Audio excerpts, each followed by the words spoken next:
First thing I want to do is I want to hear what you guys have thought of the conference and your experiences here. And you can just pass the mic. Put that mic on that end, and then I'll pass it. We'll just start with Mark and work our way down. The conference has been great. I met tons of people that gave me hugs and good energy. It's been a whole lot nicer than I thought it could be. And it turns out there's just a lot of synchronicities going on between everybody. Everybody's walking around thinking they know each other, but they've never met. So it's been a really good experience.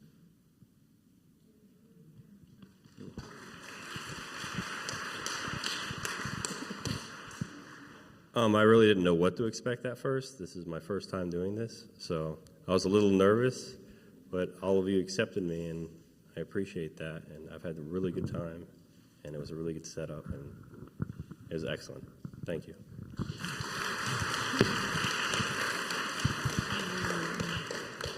Oh, I'm just happy to be here, and I feel like I'm with family here, and I don't want to leave.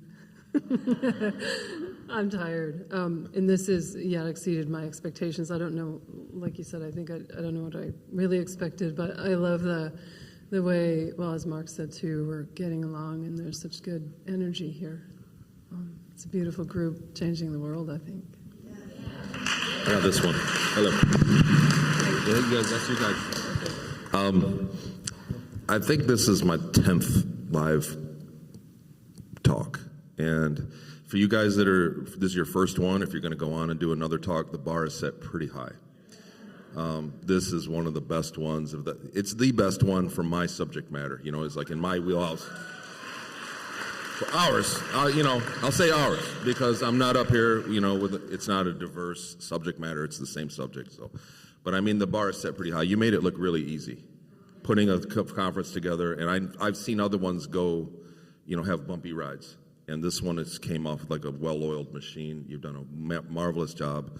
And like I said to you guys, if you're going to go to other conferences, I got bad news for you. It's good. Everybody else, the crowd is just amazing. I'm totally drained from just being loving to everybody. I'm totally humbled by it. So thank you for having me. I hope we do it again.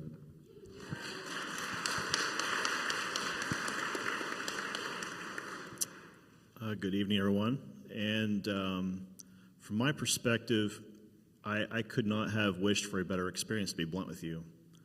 I got to see my wife give her testimony, which I was very proud of her. I've said that to her many times. I thought our talk went really well. I hope you guys enjoyed it. And like some of the other comments have been made by Mark and James and everyone else, I think there is this kind of a feeling of camaraderie within the community, and we're starting to kind of coalesce a little bit. And that, to me, I find that very comforting. And I hope that continues. And you're right. This isn't my first rodeo either. So speaking publicly, I have been at some events where, the show did not quite go to plan. And you guys did make this look very, very effortless. So thank you for that. And I hope you guys enjoy this. I hope you enjoy the information. And God bless you.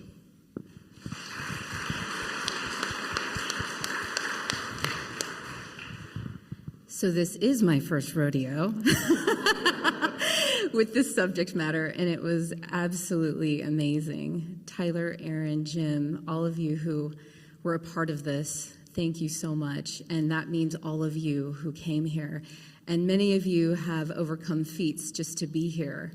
And that means not just physically, but also mentally, energetically, just to be here. The journey has been probably windy just to be here at this conference. And I'm sure, I've actually talked to a few of you, more than a few of you, a handful of you who have been triggered by some of the things that we've said and the things that you've shared with one another. And so it may have been a bumpy ride, but thank you for persevering and continuing just to sit tight and to process everything. I'm very grateful for the myths that have been dispelled just by being here together in the same room, face to face, getting to know each other and to have that healing go on. So I am very grateful, and I can't say enough. So thank you, love and blessings to all of you.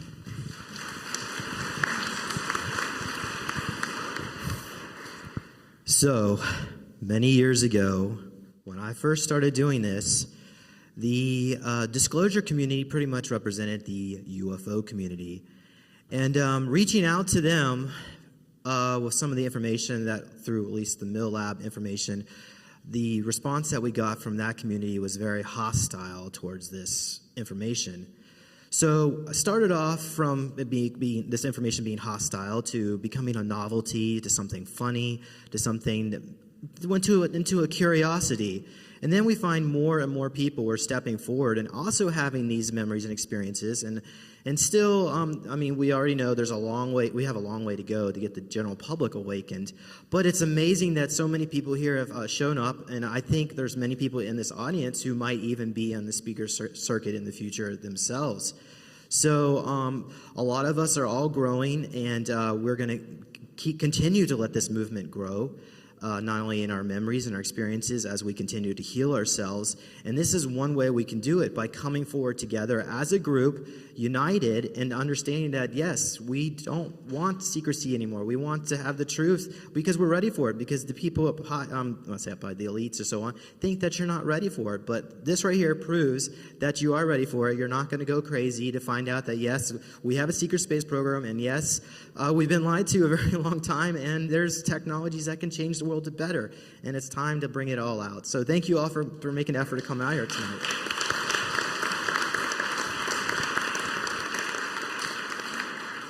Very, very well said. And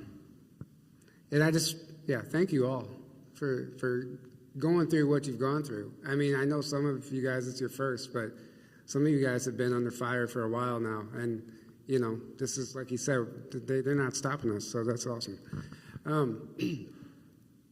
So I have a few questions before we get to the audience questions, and I'll announce that later. Well, first of all, I'd like to actually get your, I just want to hear from each one of you guys, how stepping forward, I know you guys touched on it, but how stepping forward has changed your life, because some people are scared to do it. Some people are scared to do it, and I know from my experience, like as soon as you speak that truth, all of a sudden the right people find you, and you're gravitated towards the right people. So what's that been like? Start with Mark, and then we'll work our way down. It hasn't been a real great experience. I mean, to be honest, a lot of old friends disappear. They can't handle it, or they're not ready for that, and you can lose family members. So that's why a lot of friends that I have that had these experiences are staying silent.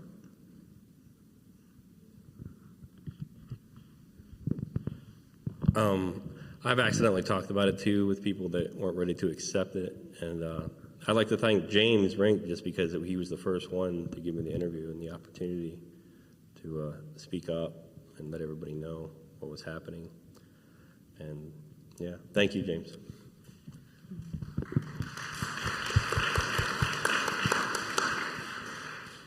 That's a big question, yeah.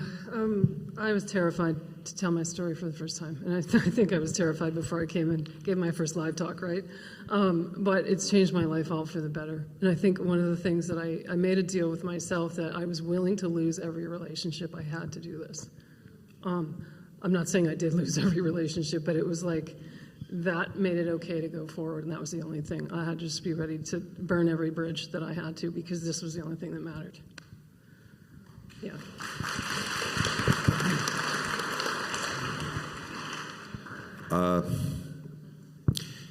It hasn't been easy, and there was a point, when it began, I had an avalanche of things that I wanted to talk about that I knew were important to everybody, like literally everybody, and I didn't know where to begin with that, and it wasn't easy. And I guess I would say to anybody else that's thinking about talking about this, that before I could talk to anybody, before I sent an email or a message to anybody about, hey, I was involved. Before I did any of that, there was a conscious decision to quit being afraid of literally everything. My own shadow, what people are going to think, what's going to happen to me, my family, my friends. I had to stop and say, look, because it all went through, swirled in my head, and it was just basically fear.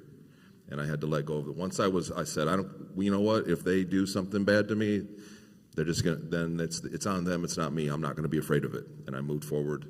And I think that not only got me perpetuated where I keep going, but it changed my whole life, like my day-to-day life, my everything, my family life. Just quit being afraid, you know.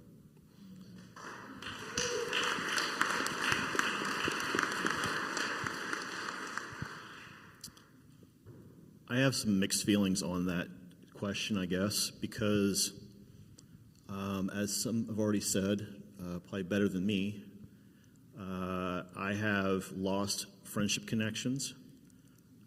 We have a whole side of our family that does not want anything to do with me because they consider this subject drama.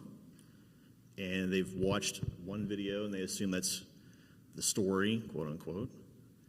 And people will isolate from you because they can't cognitively deal with the dissonance that this subject creates. It's so far away from their sense of reality that they don't know how to process it. And it has costed Jodi and I both friends and family. But I would also agree with some of the sentiments that were made up here by some of the previous speakers.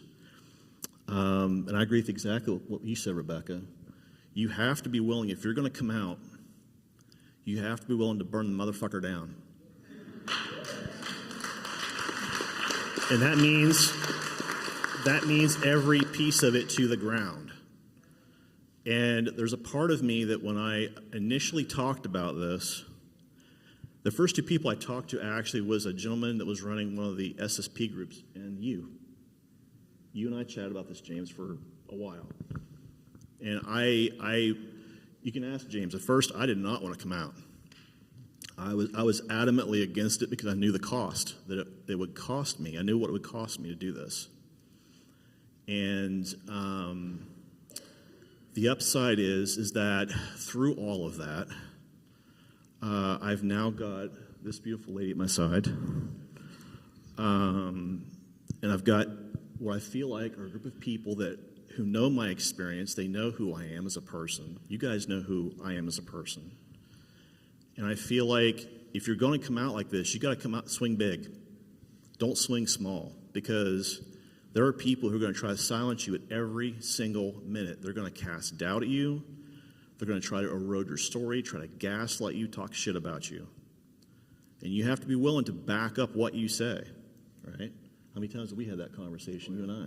Yeah. So, I mean, that's what happens in this community. You have to be willing to go big or go home.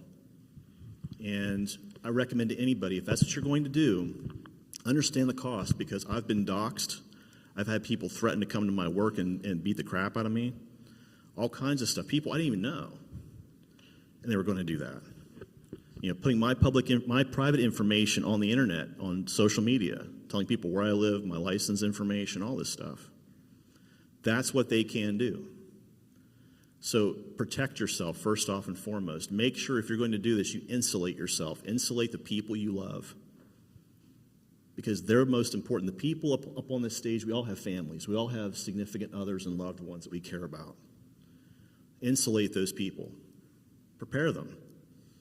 And then when you actually come out on stage, you make sure that the whole world hears you. Don't go quietly. And that's it.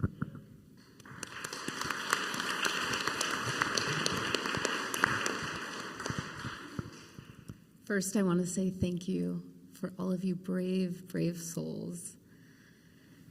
Very, very good examples, and have given me so much courage to do this. The journey here, the journey at the beginning was like, oh my gosh, I have so much to expose. Everybody needs to hear this. I was so gung-ho, but the closer and closer I got to sharing my testimony and my piece of this, I just kind of freaked out, and I was like, I don't know if I can do this. And that little voice of, I don't know, you shouldn't do this. This means like your career is completely over in the media. Not that I think the media is great or anything, but I think there were some good things that I was doing. And I was still trying to pitch these types of things being exposed in the media. So I had to come to terms with the fact that that could be absolutely completely over. Come to terms that my family has basically said, nope, you're no longer welcome. And friends who would say you're crazy. I even had an email come to me saying, come on, Jodi, you're smart. You're an intelligent woman. You we're in the news media. Like, how are you not seeing that you're being ridiculous about this? And I can't deny, though, that this is true. So I just had to speak out. But even after I shared what I shared this week, still that little voice can get to you. And I told Will, I said, I don't know if I'm going to do this again. But I absolutely will, because I can't deny it. I can't deny it. And just last thing is, I am so grateful for such a supportive husband who is also so brave. And it's been amazing to do this with my divine counterpart.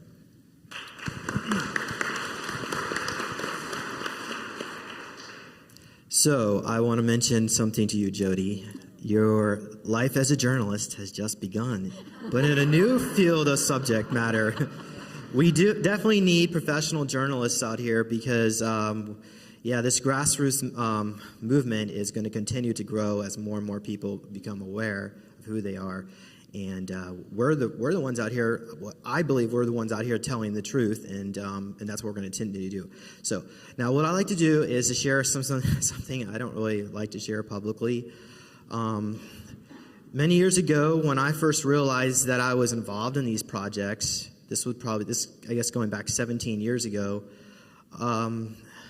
I started getting needle marks, cut marks, scoop marks, and triangular-shaped scabs, physical evidence somebody or something was coming into my house doing things to me.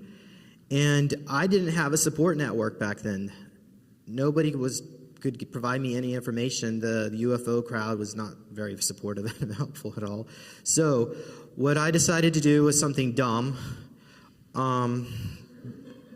I was getting some paralysis episodes where I thought that perhaps someone was coming into my house to put something in my food. And I reached out to poison controls to see maybe there's something being done. Somebody's coming into my home. And they took me down to the hospital psych ward and kept me there for 3 weeks. And they weren't able to figure out what was wrong with me, but they released me under a psychosis NOS, which is a diagnosis for this insurance policies. But basically, it means they don't know. They said I was psychosomatic. It was all in my head.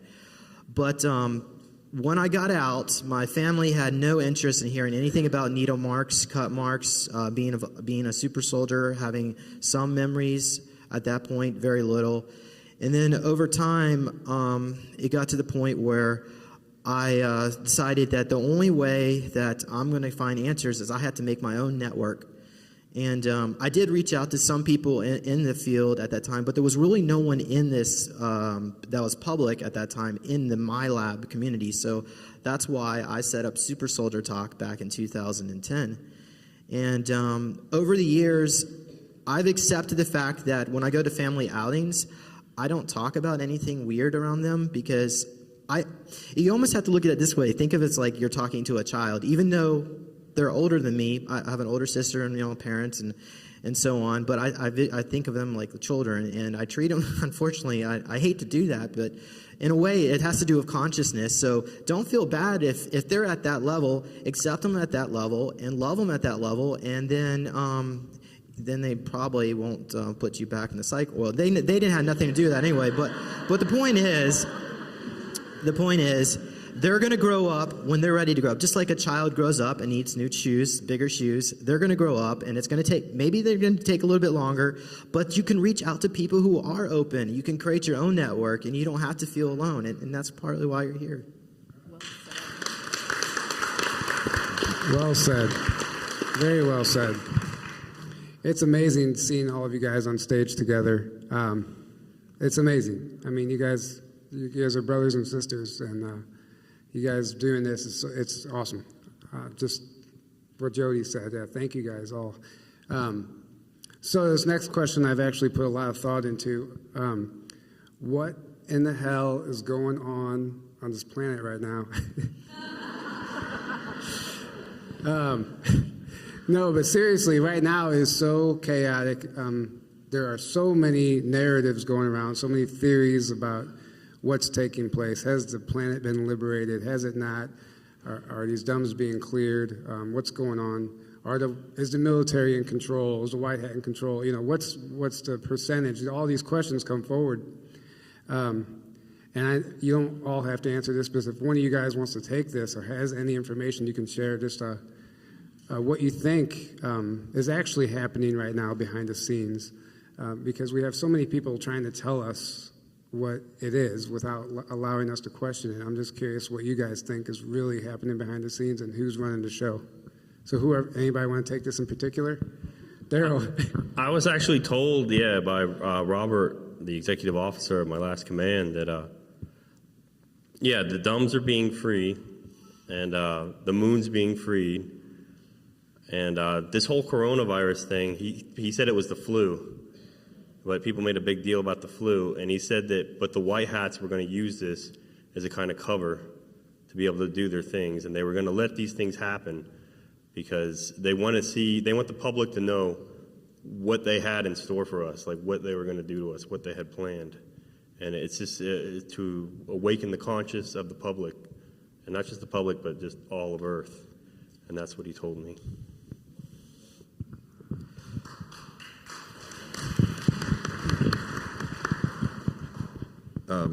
I know it's not for all of us, but I just wanted to say that we were fully aware, and something that a lot of people, I think, slips our mind when we think about what's going on right now is this isn't the first time, this isn't the first planet that's gone through this. This isn't the first time that people have gone through this. We didn't get the first internet or the first car or the first boat.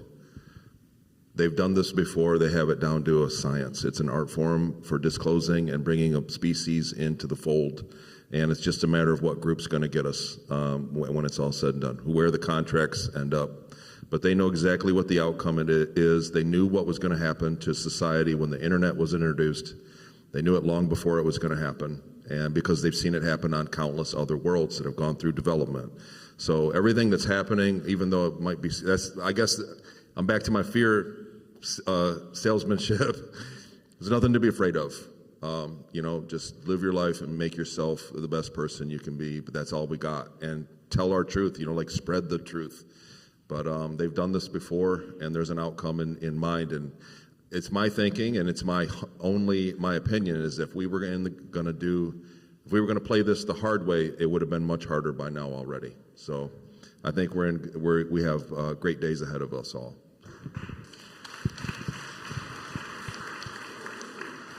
I guess. Well, I've been told a couple of things. One, the folks I'm still in contact with in Alliance have made a couple of comments. One, the White Hats are in the minority. However, what they're doing is essentially they're doing exactly what we've been doing all week, red pilling you guys. That's exactly what the mission is. They're trying to stop a repeat of the Orson Welles 1938 broadcast. And unbeknownst to Hollywood, they've done a great job at helping us with this. So that's what you see a lot on James's show and other people's show, like your show, Journey to Truth, and others. They essentially were using this information in a way that it wasn't meant to be used. For example, look at coronavirus, right? So originally, coronavirus was meant to essentially impede society, cause us to be in fear, cause us to isolate, break down all of our social cues as humans, right? Well, Peter himself on your show James, said that because of the way we started interacting as humans, we shifted the negative egregiory positive, because all of a sudden people started going and taking care of their family members and started giving people food. It started actually helping people and all this stuff that is innate to who we are, right? Our innate nature as human beings is to help one another and be social with one another. That's who we are at our core. I don't think that's ever going to change. I think in terms of, like, you asked the bigger question, I think you even commented on this, Daryl. I think that in terms of like the outcome of this, I think Tony's even right too on this when he said the outcome is already sort of like pre-planned. I think the big question here is whose plan are we choosing, right? We've talked about this idea of, do we choose the higher density path or this lower density path? And I think that's what's being managed. And I think as we as a species wake up, that path starts to shift. And our job really isn't to force people to accept the reality that we already all know.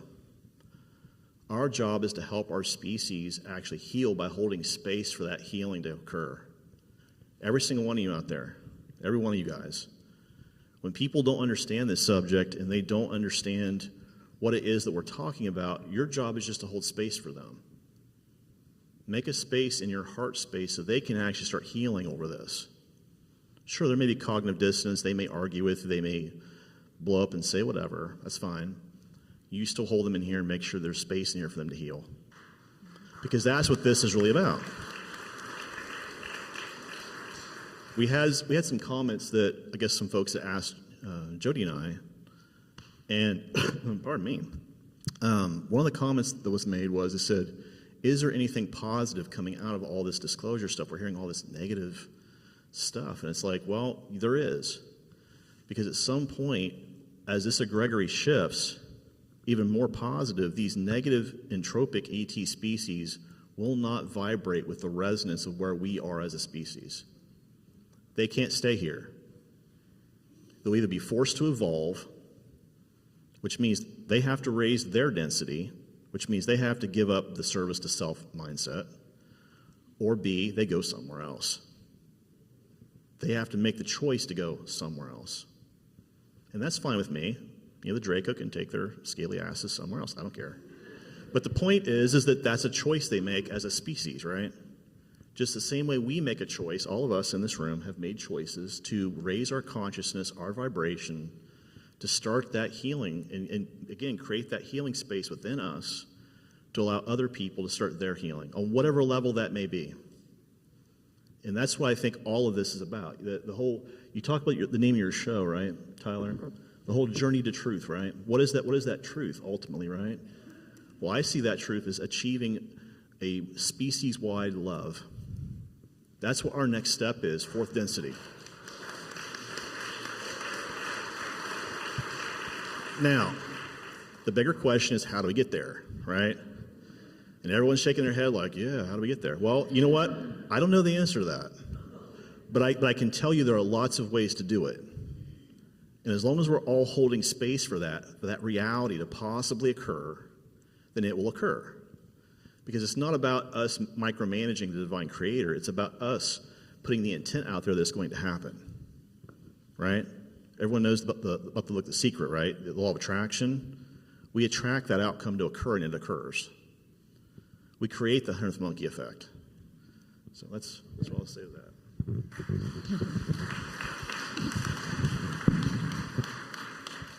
I think the answer to that question is very layered, but going along the same lines, I will answer that in a metaphysical way. So I think what we're seeing out there on the external is a reflection of the internal for each of us. And I think that it gauges where we are on the collective as well. So I think that to look at the external, we can just say, okay, metaphorically, what does that say about where I am as well? And how can I learn from that? What is that reflecting back to me? So whatever's happening in my life, I always ask myself, what is that reflecting back to me? even if it means something goes wrong with my car or my house or something, because it's always reflecting back to you what's going on.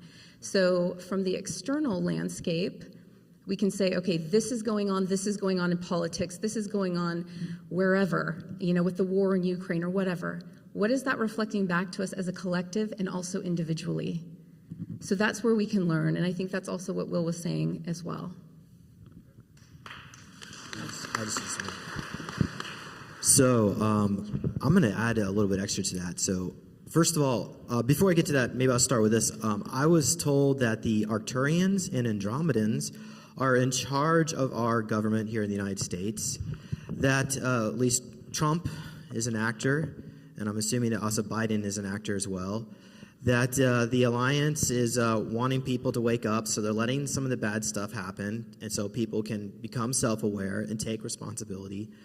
But also, there's some issues still going on with the dark thats. They are opening up portals. You can go on Google and look this up. Look for portal. Ocean catches fire. There are portals being opened up in the ocean that are catching on fire.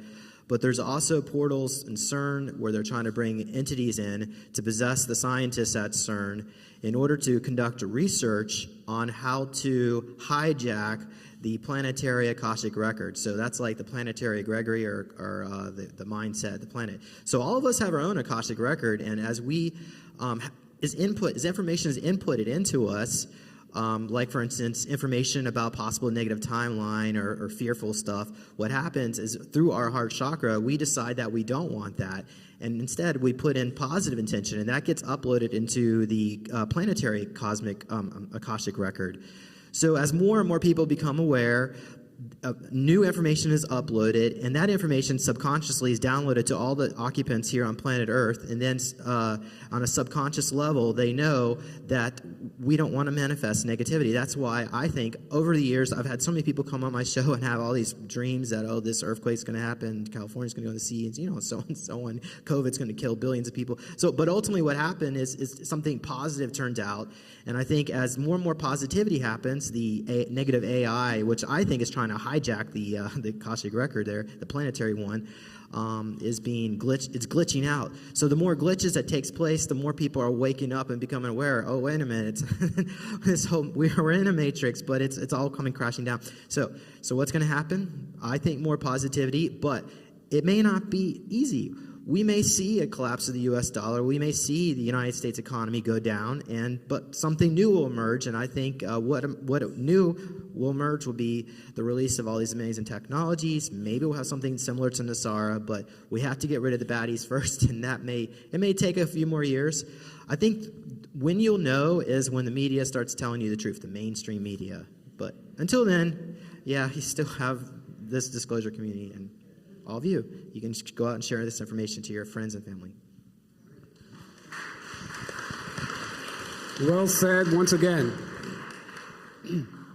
So I'm going to start with my favorite question first, because it's a good question. I don't know if I've ever thought about this before. So basically, I'll just summarize it. Well, I'll just read it. Your memory is wiped when you're taken into the program and after. If people have real-time recall dreams of a parallel life in the programs, does that mean the person in the program has real-life recall of the people on Earth? Do have any of you guys experienced something like that, like dreaming about your life down here? And any one of you guys can answer this, or all of you guys, if you want.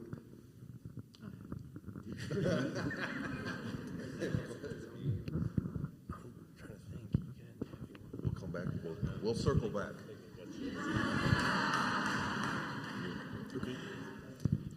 So from my perspective, the answer is yes.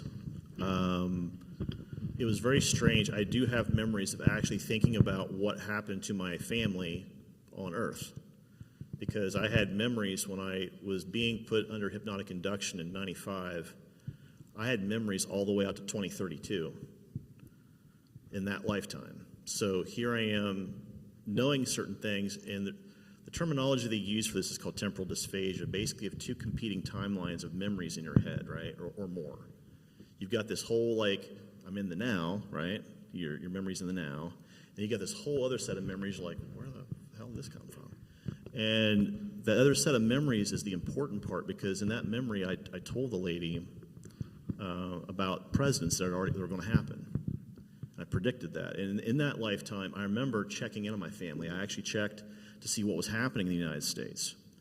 And I think the second video you and I did, James, I talked about this idea that in 2016, there was this massive civil war. The U.S. collapsed. It took 16 years to get through it.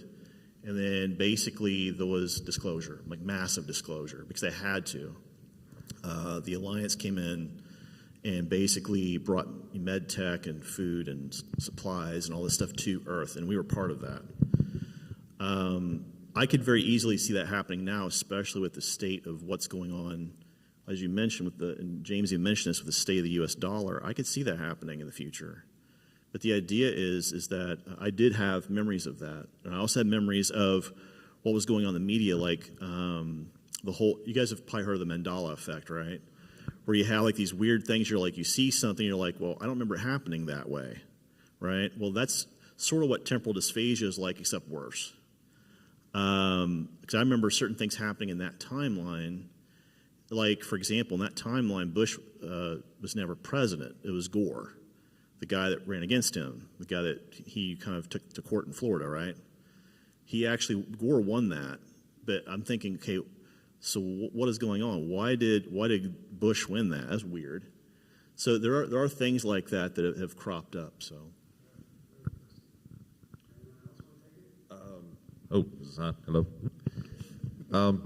Yes, several times during my time I had dreams, and I guess the emotional connection. Like they told me I was a clone when I first came up, but I always kind of still felt a connection with my mother. And there were times when I was in Peru, because it's not like I had the internet to play with. I was a emotionally unstable kid. They would give me crayons, and I always drew my house that I grew up in, and I had no memory of it. And so I had a quarter-mile long driveway.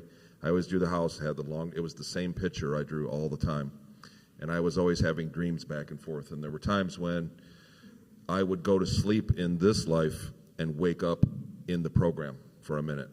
And think, where in the hell am I? I'm in a cell somewhere, and in a completely different reality. And it was real because I could pinch myself, and I'd go to sleep there and wake up for school the next morning back in this life. So so that is something that absolutely does happen.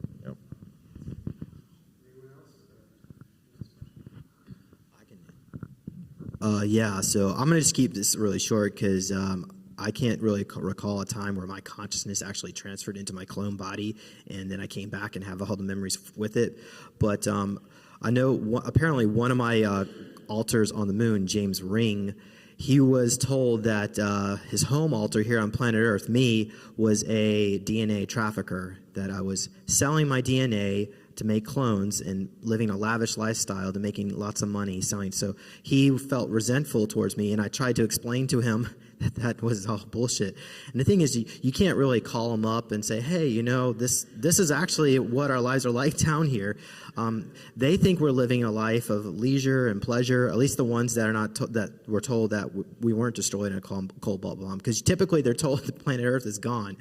But or they just wipe the memories, and then they program them to not even think about their family. They just focus on the mission. That's it. They're like a full cyber, because I was part of the cybernetic programs. It made me think of what Tony said.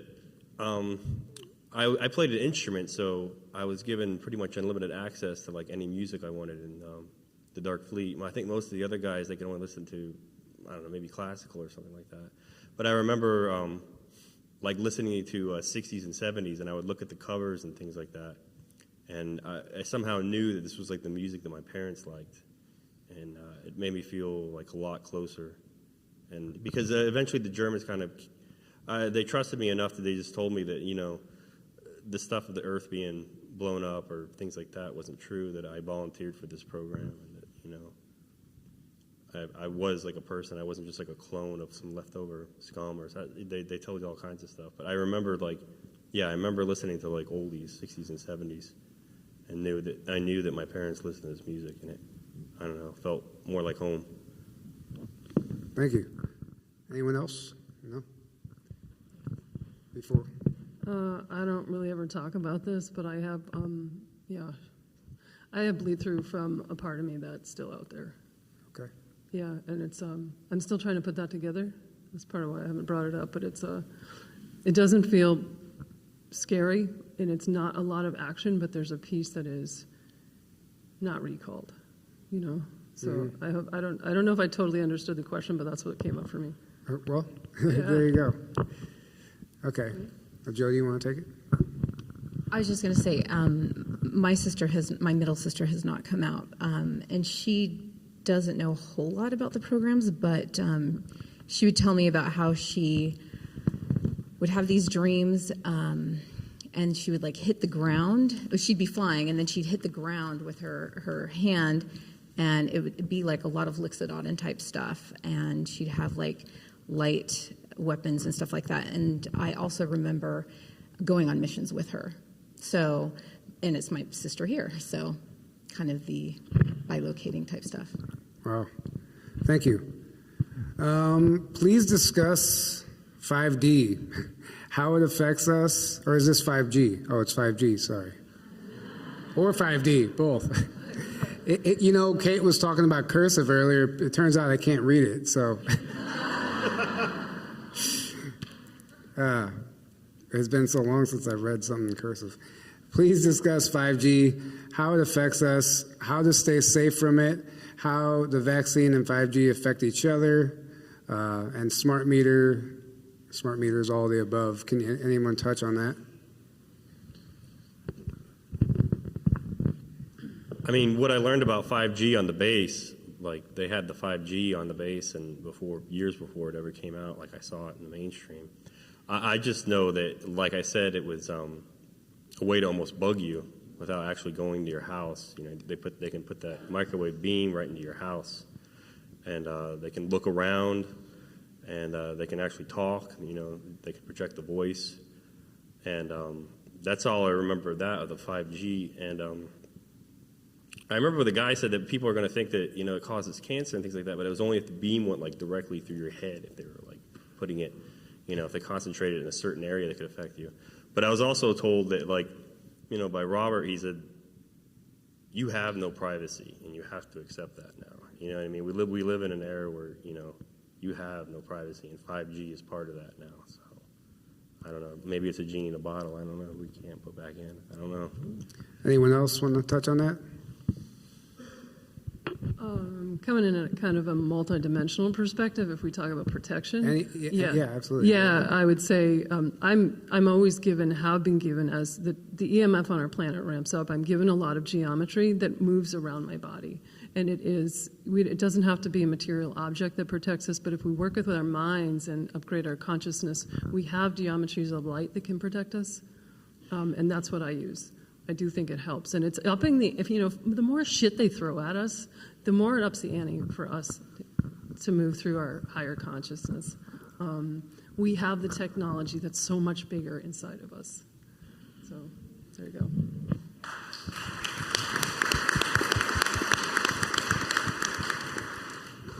Okay, so speaking strictly from, I guess, an electrical engineering standpoint, how many people knew I was an electrical engineer?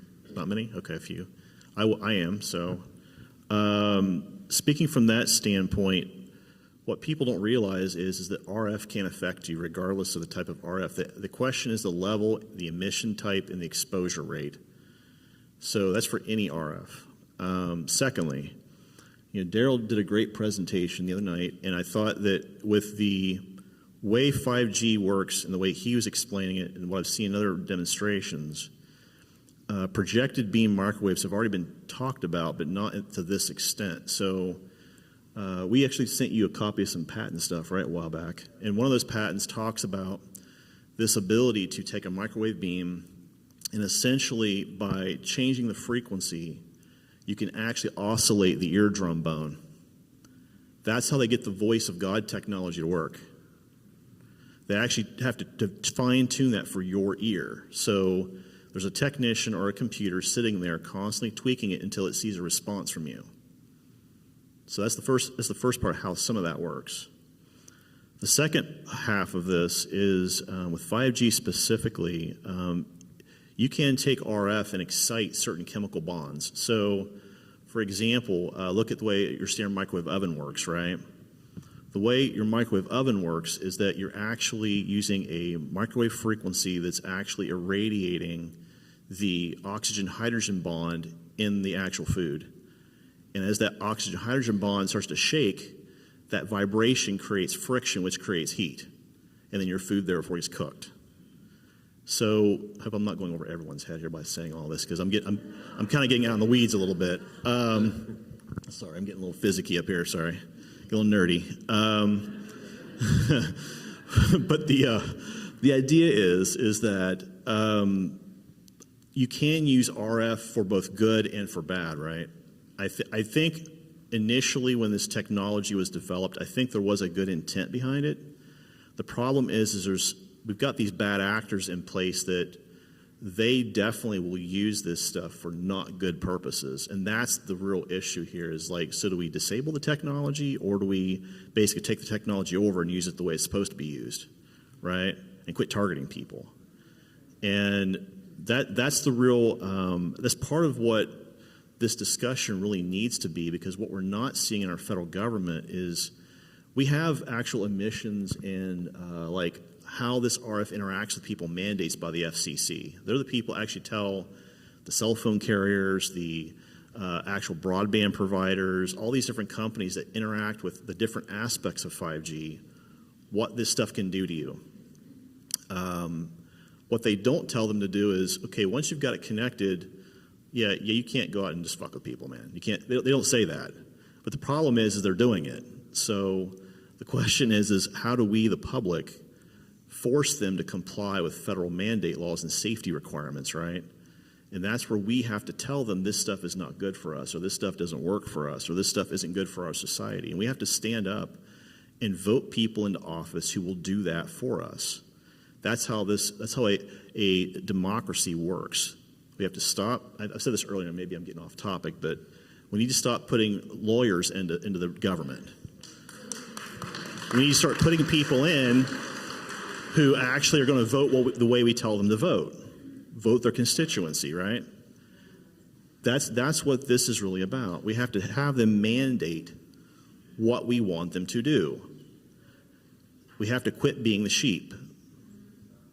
Stop complying. This whole idea of them just allowing us to be treated this way needs to stop. This has to stop. This is an abuser-abusee cycle, right? This has got to stop. And I think your final point, you're asking about, like, can the COVID virus and some of that stuff be affected by 5G, right? Well, the answer to that is if you can excite the chemical bond in that with RF or cause it to get activated somehow. And we've seen certain chemicals that do get RF activated. For example, look at your neon road signs, right? These signs you see above bars where the bars, they have a little sign that says open or whatever. That's actually a chemical that gets activated by RF. It's a neon sign, right? You put enough voltage or enough RF into it, it eventually excites the actual, the chemical in there, the gas, to actually become excited and turn on and flash bright, right? Well, same thing with other chemicals that can be put into the air or into our liquids or foods or whatever. If you put enough RF or juice into it, all kinds of crazy shit can happen. So, you might remember in my presentation, Dr. Ross 80, the CIA tasked him to work with EMF, RF, all that kind of stuff for a sub-project, MK Ultra sub-project 119, to figure out mind control and how to mind control. So all of that is associated. So as far as protection, though, there's also some stones and crystals that we know about, right? Shungite, tourmaline, obsidian. You can put that stuff around or carry it. So, and Lisa's pointing at her head. So there's also other things you can do. So, and of course, I am a big proponent of prayer and meditation and protection around your auric field. So I'm also a proponent of that for your food before you eat it. So all of that, I believe, helps. All right. So I guess to start off with, the original plan, I believe, was Huawei, the Chinese cell phone manufacturer, was supposed to have the contract to build the 5G towers here in the United States. But Trump and I believe the alliance intervened and changed those plans so that now that they put the COVFE, I don't even, COVFE, I'm not sure the exact pronunciation, but apparently it's some kind of magnetic component in there that reduces the toxicity of the EMF frequencies or RF frequencies. So I believe what was supposed to happen is that there, at least some of the batches of the COVID vaccine had, I mean, there are numerous batches, and they're doing experiments on different batches to see, well, let's tweak this person, this batch and this batch, and they're all the data is being reported for the people that got the vaccine. Even if you got the saline, it has these the little nanobots in there that report back to the 5G towers.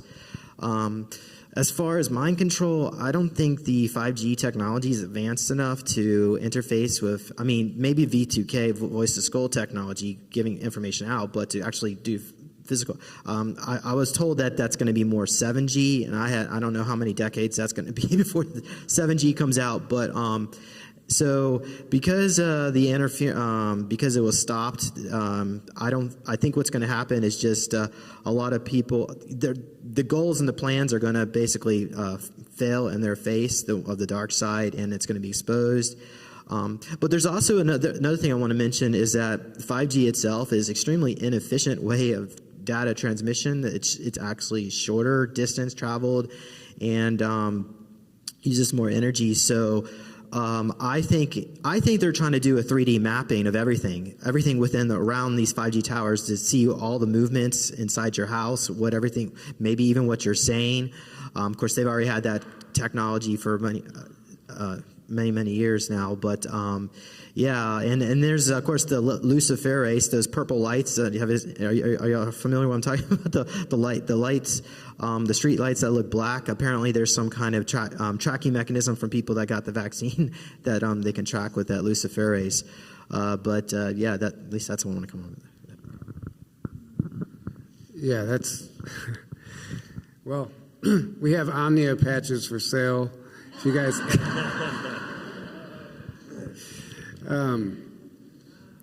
So this is an interesting one, and I think I've heard Mark and Rebecca actually touch on this before, but have you discovered a contract canceling technique to protect your bloodlines?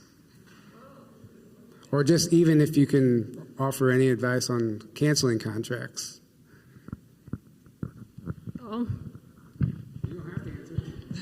I'm going to go into that. Well, I mean, I had a kind of dumb flippant answer, which is do the work. You're undoing the whole bloodline. If you guys were here for my talk this afternoon, I went into the satanic bloodline on my mother's side, and that was pretty gnarly. And I'm finding that doing the work I've done, it moves forwards and back through time and unbinds the contract from the whole system. It's actually not. Once one person shows up and does this, it really helps more than you think. You don't have to keep, moving mountains to try and get this done. I remember what I said. It's all about intent. And a lot of times it's connected. You might find a contract or some kind of dark web of interference connected to the chakra system as well. Working on that, I have found really unbinds things from the system too. So that's my answer to that. Quick answer.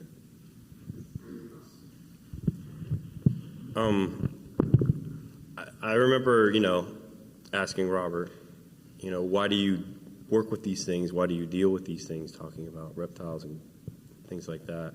And he just said, we have a contract, and that was the end of it. He didn't go any further than that. And I remember, like, with ETs and stuff like that, contracts are really, really important. And your word is your bond, pretty much. And without your word, they just don't want to be put in a situation where they get blacklisted and no one will ever trust them again. So contracts are, I don't know if they're ironclad, but they seem that way to me, at least the way I remember and how they explained. I mean, you can go back on it, but then they also have something called like the balance, which is like a karma kind of thing. And if you go back on your word. You must think of the balance. Like, what will this do? And you make a deal. You got to deal with consequences or the benefits. Anyone else? You've been quiet over there. Actually, I worked on a contract that I have with a reptilian with Rebecca, so she saw that happen. I haven't actually been able to break it all the way yet, so I'm still working on it. I thought I had it done, but it's definitely not. I've been told by a couple of people. Well, what are you trying to do to break that? I worked with Pete, Pete Slattery, and he's done some stuff where we're using some different guides and stuff to do it, but it actually doesn't seem like it's gone. I thought it was twice. First time with Pete, we worked with Kuan Yin. And actually, I haven't been back working with her as much as I probably should have, but it just doesn't, it's a hard thing to just get rid of all at once. I guess that's the thing, especially with the reptilians. There seems to be a real attachment to your first 3 chakras with the agreement. So I studied at Intuitive Way, which is a spinoff of the Berkeley Psychic Institute, and we did something similar where we had a meditation and we looked at the different lineages in our family, and we went as far back as we could in this meditation, and we did cord cutting exercises. So we would cord cut with each person within our lineage, and we would try to see what the contracts were, and we would cord cut from those contracts. It does take a lot of time, and it takes a lot of energy, a lot of energetics, psionic energy. So it's a process with where you are consciously as well. But as Rebecca said, it works backwards and forwards, and sometimes people are called to be the person to cleanse like the bloodline and the family lineage, and that's a huge mantle. But I believe it can be done. It just takes a lot of time. So, Mark, you're so brave to be able to do that. So I feel like it does take a lot of time, and it can feel like a burden, but I feel like it can be done. So if you want to try that meditation and cord cutting, let me know. Yeah, I've got a comment. Okay, so I have tried doing the contract recidivism. I can't even pronounce the word, but try to cancel the contracts, right? So one thing I tried was petitioning time travelers from the future to intervene. That didn't really work. I tried archangels and angels, and then put the crystals all over the place. And they still open up portals and come into my house and shoot me up. I believe they're Greys that are involved in this. But the next thing I try to do is reach out to the karmic councils and petition them for help. So we'll try to rework the karma and whatnot. And their response was they're not going to help because they said I need to figure it out myself. So after trying to canceling all these contracts, they're still coming. I think what it is, there's contracts of you in other alternate realities, and they hold on such a thin string to hold you in these programs. They're going to go into these other realities and use those contracts to keep you in their programs. So I haven't figured out how to cancel those contracts, and when I do, I'll be happy to tell you. So I'll come at this sort of from a couple of things. First, I want to say, Mark, please continue doing your work, because in the end, it will be worth it. I can tell you that. I started my process in '95. It's now 2022, and this is like the first, when I stepped into 2020, this first decade, beginning this part of this decade, it was the first time I actually felt like I was free of all that shit. So please keep doing that. And I suggest all of you do the same. Please do. Because it is worth it. It is a slow process, but it's like peeling back an onion. And eventually get down to the core of that onion, and eventually what will happen, what I found is that as you peel back that onion, the power they have becomes less and less. It lessens their stranglehold over us energetically, karmically, spiritually, emotionally, mentally. All that stuff is reduced to less and less effect. So I recommend, please, if you're doing that kind of work, please continue doing it. Rebecca, I thought you brought up a great point about this. All of us are, this has got back to my earlier comment, I think, that we're all being asked to step into the gap. We're the people being called to save us. We are our heroes. All of us. And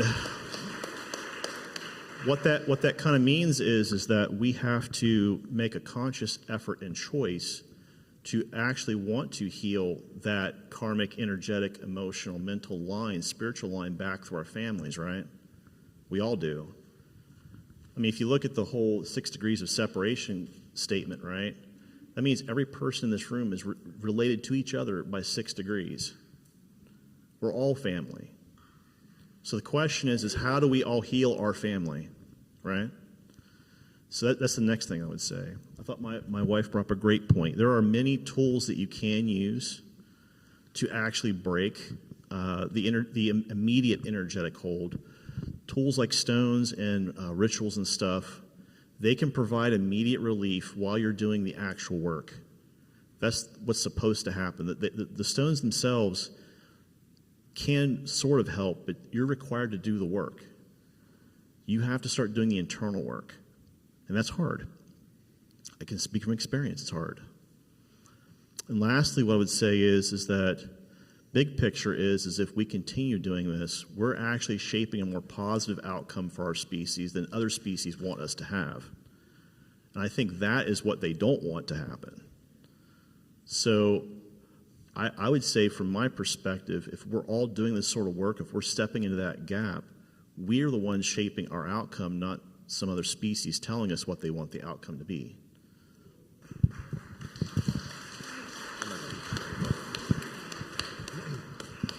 I had just one more thing about the contract removal or, discontinuing all of that, is that sometimes, and I've found this by working with clients, that sometimes there's the adult self or the front personality wants to be finished with it all, but there might be a really small damaged part that isn't ready to. It is very quiet and it's hard to find, and that might be, if you're trying and trying and trying, the key. So maybe drop the direct work with unbinding the contract, and look for that small part that might be really reluctant or afraid of getting killed if you get out of it. Hope that makes sense. I think that's useful to somebody out there. Yeah.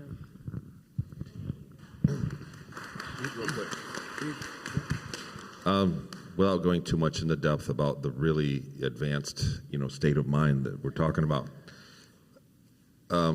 culturally, from very young ages, all of us, we don't have a culture of letting people say no or being let to say no. Little kids, and they say, no, I don't want it. Hurry up, you got to eat it. You got to do it. So we have it ingrained culturally to not say no and to not let people tell us no.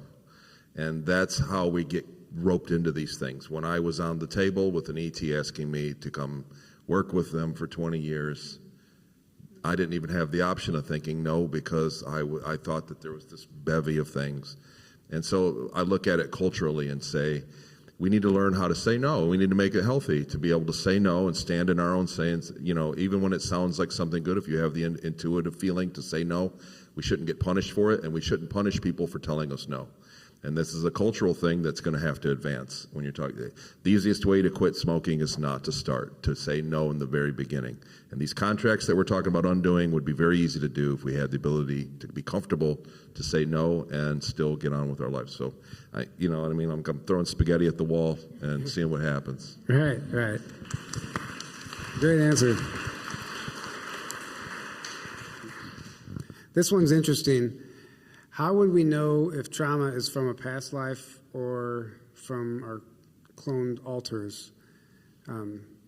That's really interesting, because what if these recalls you're having are from a past life and you think you're in the programs? How do you know the difference?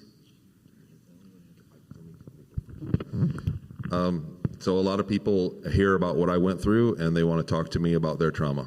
So it happens a lot.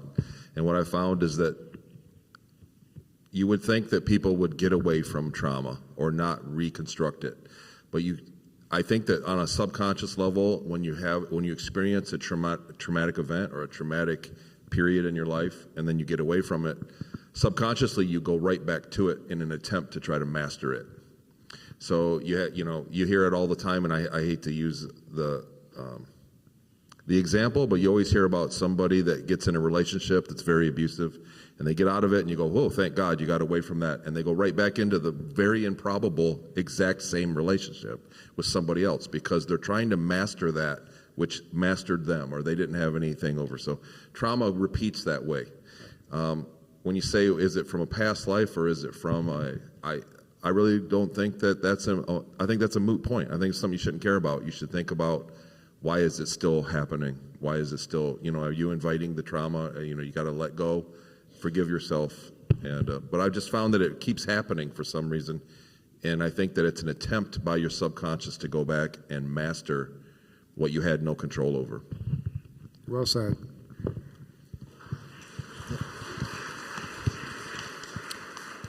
I'll come at this from a couple of angles because of what Jodi and I do for our business.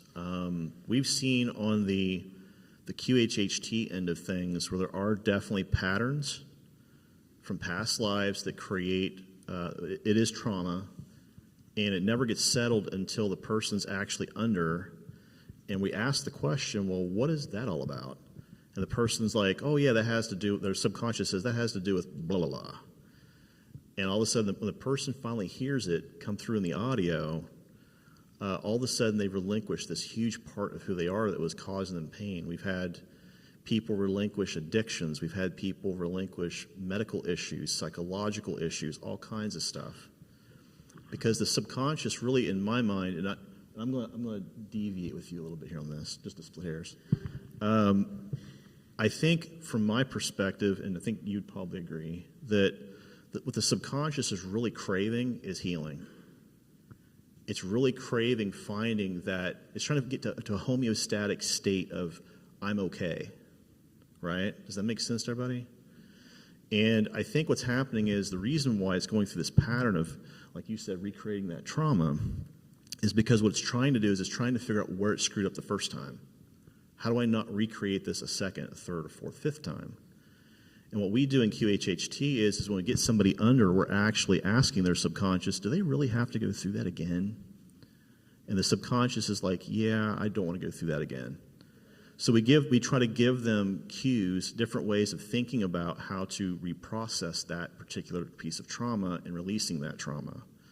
And what happens a lot of times is that people will, you'll see fundamental changes. We've had people that had agoraphobia that they were stuck in their house for 15 years.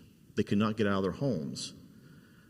We did one QHHT session with this person, and she's now taking walks outside in her garden with her big dog, working in her garden every night, working with her family, going to malls, shopping with her grandkids, stuff that she would have never thought possible because the subconscious wants to get healing.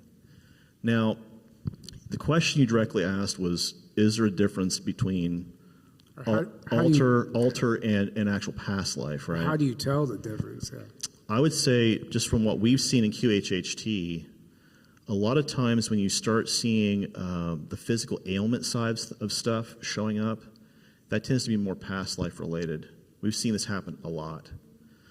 Now, when it comes to alters, the thing with that is that what I've experienced in my own life, and maybe some of the others up here could give their input as well, but what I've experienced when it comes to the alter side of this is that there's psychological, what I call blocks that kick in that don't normally happen with, say, normal trauma, right? Like, for example, for some reason, when I was younger, I would drink to actually stop me from feeling certain things. That block was put in place so I couldn't actually process the trauma, and that was also programming. So stuff like that. Right. Thank you. Yeah. So this is shifting gears a little bit, but who's actually behind Space Force? What's going on there? Is that Solar Warden rebranded? Does anyone have any information on that? The only thing I remember about that is I remember it happening, and I remember Solar Warden coming in to play. And I was just kind of upset because I thought Navy did all the work and Air Force gets all the credit.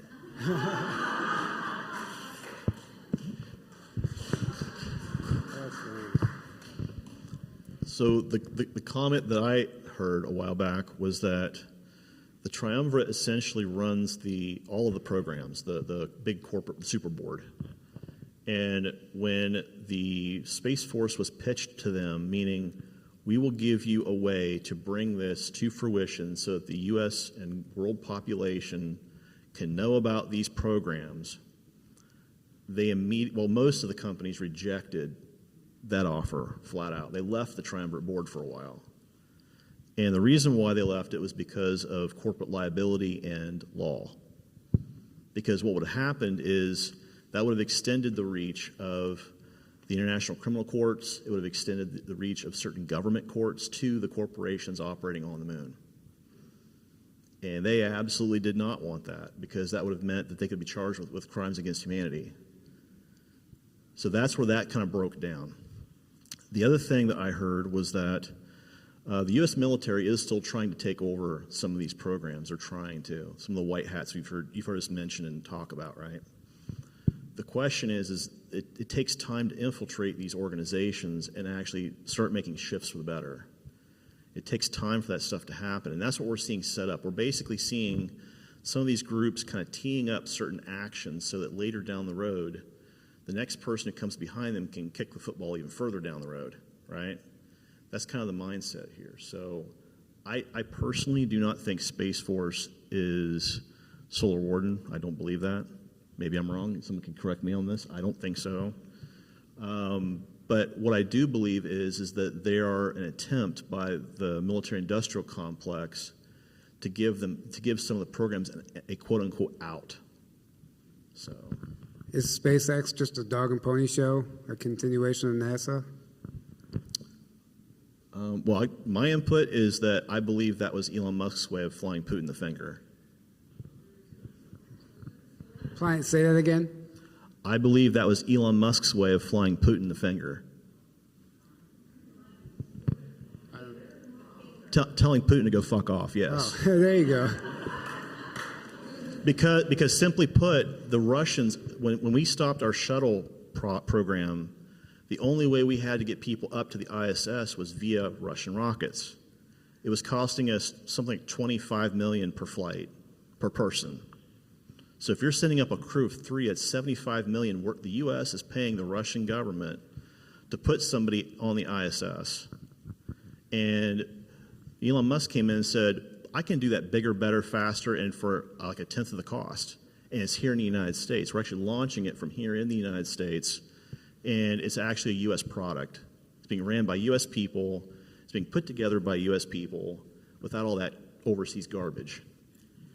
And exactly, they're reusable, yes. And that's exactly, I think, the reason why he did that, because whether you agree with Elon Musk or not, and there's some things with him I don't agree on at all, including his stance on AI, I personally feel that was actually really good for the U.S. because it kept us in the space program. It kept us in the space race. Blue Origin, which is Jeff Bezos, and a few others have all done that. Thank you. Did I understand that humans on Earth look different because we're all seated on Earth at different time periods from different planets? So I guess all the ethnicities and different races. I don't know if somebody mentioned that. Can you repeat that? Did I understand that humans on Earth look different because because we're seated on Earth at different time periods from different planets? Meaning we're all essentially different races of ETs. No?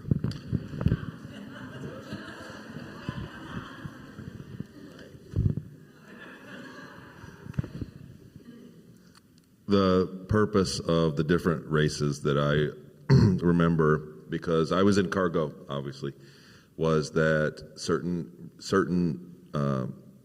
DNA strands that give us our racial makeup on Earth do better in different environments, and that the Earth is a depot for genetics for other ETs to come through and gather DNA to go to other planets and set up workforces.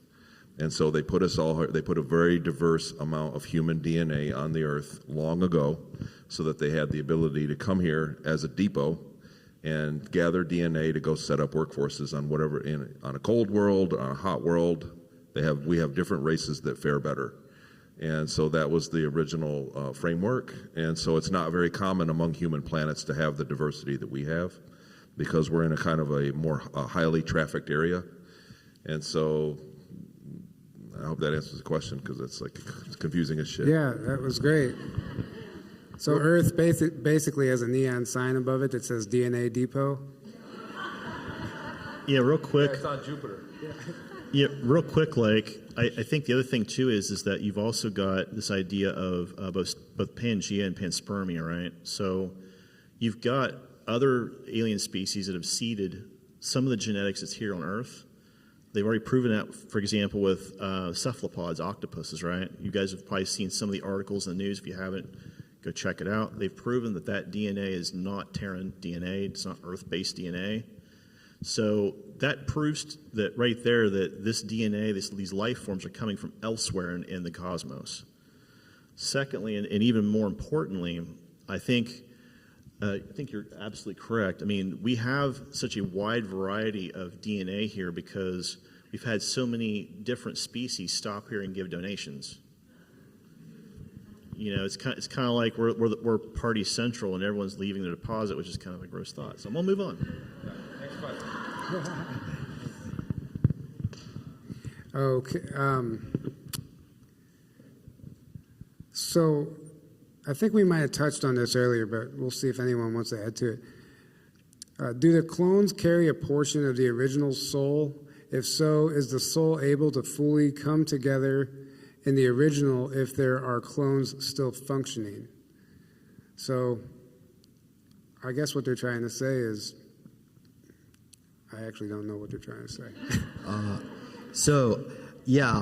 Some clones can have different fragments of the original soul. It all depends on whether or not you're capable, if your soul is large enough to be splintered in this manner. For some people, they're not going to be able to survive being splintered off and being put into a clone body. But it could vary. I mean, there are some certain cyborgs that need some soul energy to animate it in order to get the psychic abilities. Then there are other cyborgs. When you start inserting more and more soul energy into the clone, that particular cyborg may become more positively aligned and may not be as easily influenced and mind controlled. So it all kind of really depends on that. But as far as an altar rehoming, maybe we should ask Johan because he seems to be more expert on rehoming altars. So the rehoming aspect is basically when you have a fragment of you copied into a clone body. That clone body goes off and does all kinds of amazing things. And then when that clone body either passes or you're quote-unquote retired, which I hate that phrase, but you're retired, the clone body is essentially put on freeze or it dies or they do away with it. That fragment rehomes back to the original soul. So you can think of it like this. Everybody in this room, soul-wise, is underneath of the divine creator source, right? We're all subordinate fragments of that entity. And our altars, if you have an altar, would be essentially a subordinate soul to you. So in a way, they kind of look up to us as that higher level guidance, that higher level soul-based intelligence, that collective as to who they go back to when it's time for them to return home, quote unquote. That's the way I would answer that question, I guess. Also, I think one of the indicators or part of the selection process with super soldiers is that they look at soul DNA. And so as far as certain soul groups, they want to make sure that that soul is able to be fragmented. But like James said, some don't have enough to be fragmented enough. So.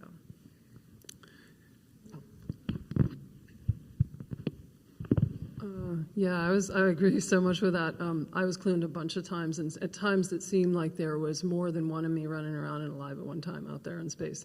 And they always seem to come back to home. It might take a while, but it seemed like there's a higher power, a higher math higher universal force that would take the natural order back to itself, even as fucked up as the life of the clone might have been. And they always seem to have some fragment of soul, at least in my experience. That's all I can speak of. But yeah. I did not. I didn't. And this was all, I mean, it was coming back to an original aspect of me that it was out in space anyway. So it wasn't like it was, I don't know, I want to say it was like coming back to whatever the original piece of me, this is getting complicated, that they took into space. Yeah. And I almost felt like, did they almost, how to say, the language I might say is clone part of the soul itself, which is, you know, like, oh, we just made more soul. I know that doesn't make sense to our linear cognitive minds, but there's insane technology that does all kinds of things out there that I do not understand. To answer your question directly, 2016 I had a stroke, and I was chatting with Peter, and before I even mentioned the fact that I'd had this stroke, he said, well, one of your altars died on October 21st, 2016. That's the day of my stroke. Wow. So he could not have just randomly guessed that date. And when we were chatting about it, he said, well, this is the altar you guys have heard Jodi and I chat about. His name is Victor.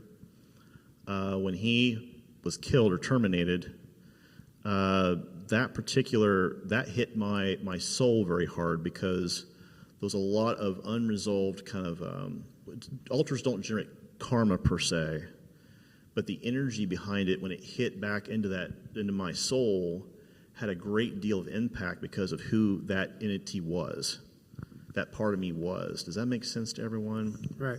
He carried a lot of gravitas and weight, and when that energy returned, it was like somebody literally gut punching me in the heart. So Yeah. I think Mark wanted to say something. Oh, come on, Mark. You've been doing a lot of work on this. Yeah, we're going to put you on the spot, Mark. All right, well, then we'll let you answer this next question. How do people use the bathroom in space? No, I'm joking. So we were told that this world we're living in isn't what we think it is. Please explain further. I guess that's a very general question, but no. I've said that. I don't know if that's why the question got wrote down, but I've said that many times. The world isn't what as we're presented. I mean, real quick, go turn on the news. Give it 15 minutes. It's nothing like what you're going to see when you step outside the door in this building. It's that we live in a different world than what we're presented, and beyond that, we live in a different universe than what we're presented. We're presented that we're the only game in town, that we can't go into space. There's so many things we can't do, which we are up here telling you all that is bullshit. And they're well on their way, and they have been for a long time. The people that are telling us this, and the one thing that we got out of the last 5 years, without a doubt, was that we saw that the media was all on the same page, and they're all feeding us the same thing. They showed us their cards. They were very good at it. Prior to that, there was doubt if the news was lying to us on that level, and now it's plain to see. They got sloppy, and that's the one thing we got that is going to carry into the future. That we can't let go. The media is all of it is on the same exact page to pull the wool over our eyes on what's really going on.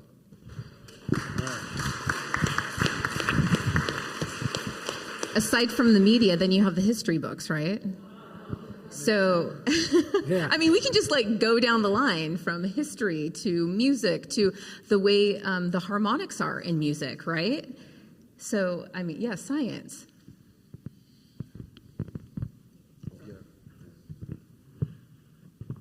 I mean, when I first saw that first drone, that kind of just changed my whole point of view. But even when I did see it, it's like I still forgot it the next day. Like a guy had to come up to me and he said, "What did you think about what you saw the other night?" And oh my gosh, I forgot, because it was just so unbelievable. It was just so, my mind could not accept it. It just couldn't wrap around it. But I mean, going to this history books and things like that, I was told as well that it's just all nonsense. And, you know, the whole Library of Alexandria, you know, the information survived. And just that, you know, I was told that eventually our history is going to change. And everything's going to change. Science is going to change. And, you know, the Atlanteans were our ancestors and all this other stuff. I was told all this stuff. And, I mean, yeah, it's, as far as what we're being fed right now, it's just all garbage as far as I can tell. Right. Absolutely. So how many, aside from the planets that we're taught about, how many planetary bodies or satellites are occupied and colonized in our solar system? Does anyone have, or are there any that you can tell us about that we don't know about? I'm curious, like, how many have you been to? What it looks like out there for real? Thousands of planets that I've been to. At least tens of thousands of colonies more than that. And many, many, many that are not, that I was not privy to. Just in our solar system? Just in our solar system. Name 3. 70 Virgus B, which is the largest cloning colony that we have. It's not in our solar system anymore because they wanted to make sure that they had a legal way of saying, oh, we're not doing that inside the solar system. Maki Maki, which is the largest prison planet. It's in the Oort cloud. It's one of the heaviest, I guess you could call it one of the heaviest security facilities ran by Nakwa from Rajir, Dark Fleet. And of course, Mars. Everyone talks about the colonies on Mars. Many of us up here have been on Mars, so all of us up here. So I mean, those are the 3 I can name right off the top of my head. Right. Anyone else want to answer that? Sorry, but everybody kind of lost count. Like when we talked about them, they didn't tell us about all of the, but everybody knew that it was in the hundreds and growing. They were building out like crazy, and we were always hearing about shipments going to new places that had just been pioneered for a new base in the solar system. And I think they have a lot of potential to keep building more, even this day. Like there's a lot of real estate up there that we're unaware of. Yeah, I just want to comment. There are pocket bubble realities that also can coexist within this reality that's outside of our perception in another dimension and zone. So, just expand your mind even further. There's a lot out there, almost infinite.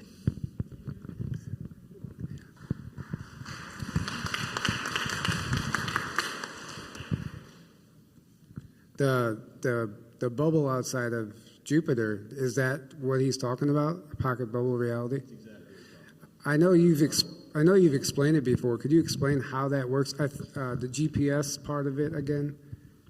Like you have to enter and exit it. Right. So that was actually something the ship computer didn't have the ability to do. It's think about an app you have to pay for. It was a commodity to get the coordinates to go inside those bubbles. So there are several of them where Jupiter failed to ignite as a star, ripped time-space and made a bubble that was, once you're inside of it, you're outside of time-space.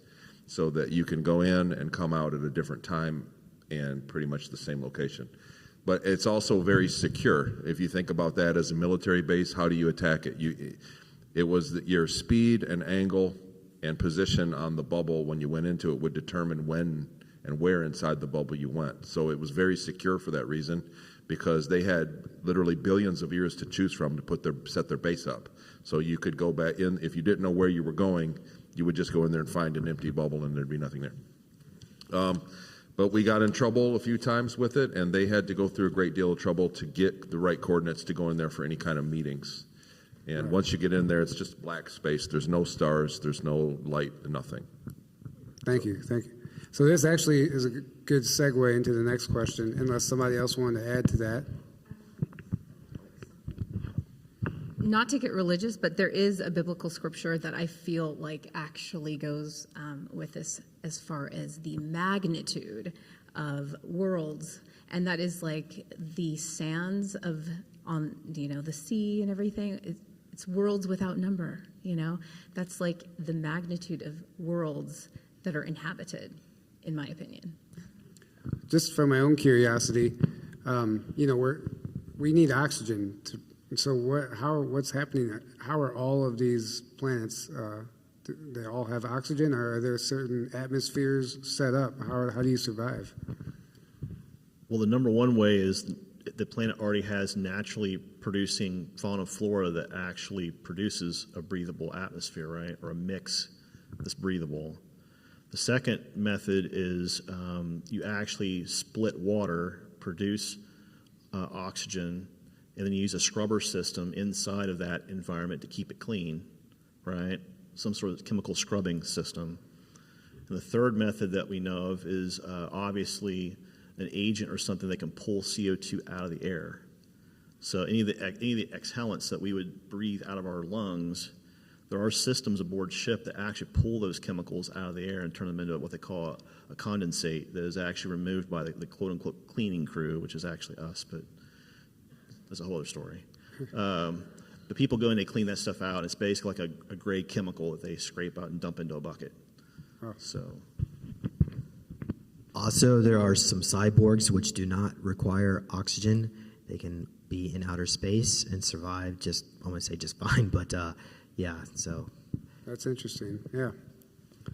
Anyone else want to add to that? Oxygen on the Ceres colony was not a problem. They had giant machines the size of a house, and they had dozens of them, and it only took a few of them to do a great area. So they had it covered.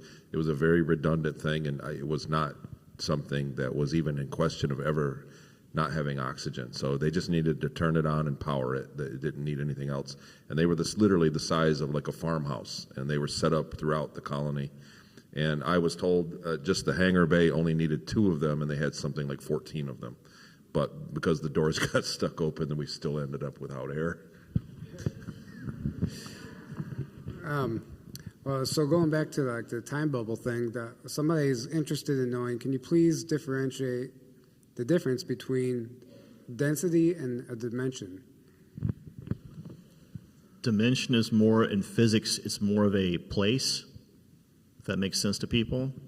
It's like let's say that we're all in this particular location here inside the United States of America. We have a 3-dimensional GPS coordinate as to where everybody in this room is sitting, right? A dimension would be to say that we open up a rip in time space and you move to another place through that particular rip. That would be an actual dimension, right? Density, on the other hand, has everything to do with vibrational frequency. You literally have to change vibrational frequency to move up into the next density. Now, what does that look like? Well, that requires that we start managing our emotions, our thoughts, our behaviors in a much different way than we currently do, because right now, other species look at us like we're the 2-year-old throwing a temper tantrum, right? I don't want to do it.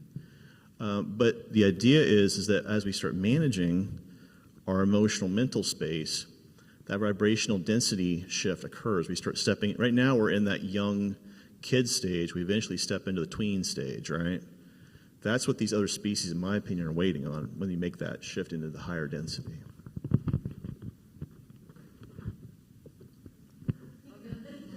No?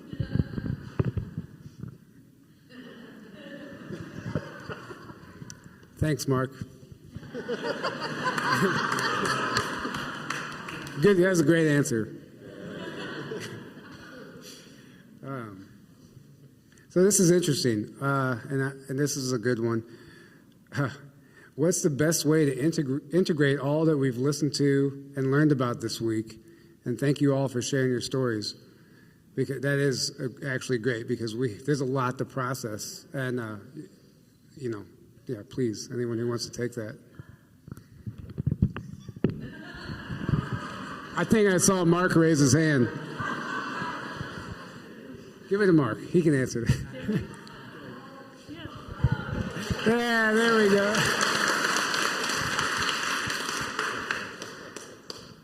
I'm not sure I could tell you how to integrate it, but I would just attach to whatever felt really familiar or struck you emotionally and work on those things first. See why it actually made you emotional. Is it a memory that you need to work on? Do you have some trauma that's in there, an experience? I would just go with those first, instead of trying to integrate all the information, because it's just been tons of information. So that's my suggestion. Yeah, great answer.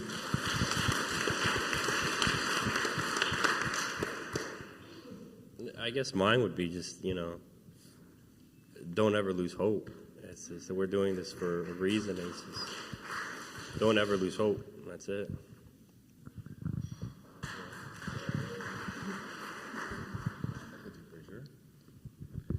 That seems like a Rebecca answer. I mean, come on. Okay, come on. Come on. I would say, kind of in reiteration what Mark said. That was brilliant. Like, pay attention to obsessive or incessant thoughts that keep coming. It's tugging your sleeve, even if you don't. Like, there's things that everybody has been triggered by here in ways that are important. So just notice that. I would say, because I'm a journaler, write things down. I would say, go for a walk in nature. We've been inside all week, a lot of us. So that always helps getting super grounded, helps integrate a lot of things and works on your energy field to help you kind of get the downloads that are most significant and needed for you.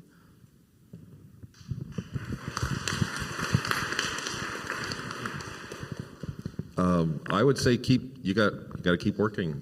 Tyler, when we were talking long ago when this conference was on the drawing board for you, I remember you saying, we were texting or on the phone.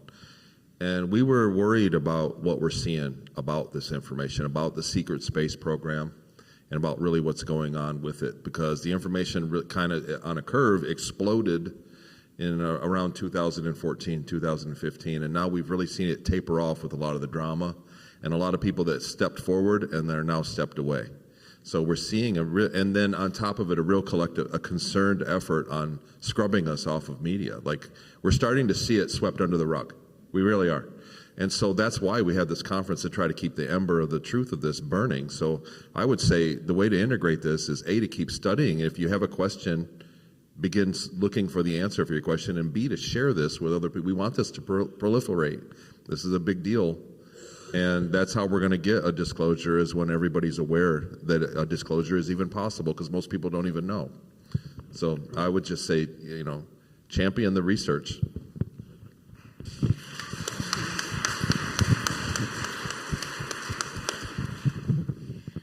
Your soul, your mind, your consciousness, your subconscious is always taking everything in like a sponge, whether you realize it or not.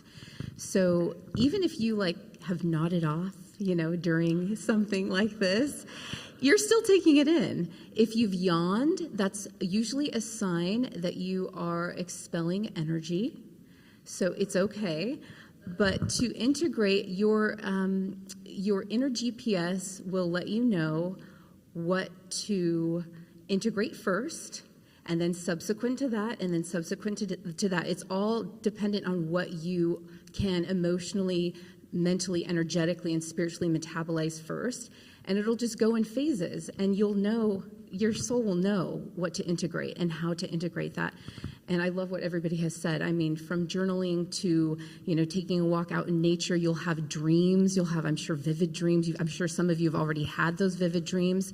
So things will just happen, and that momentum will just continue, to just fast forward on warp speed. So that's what I would say.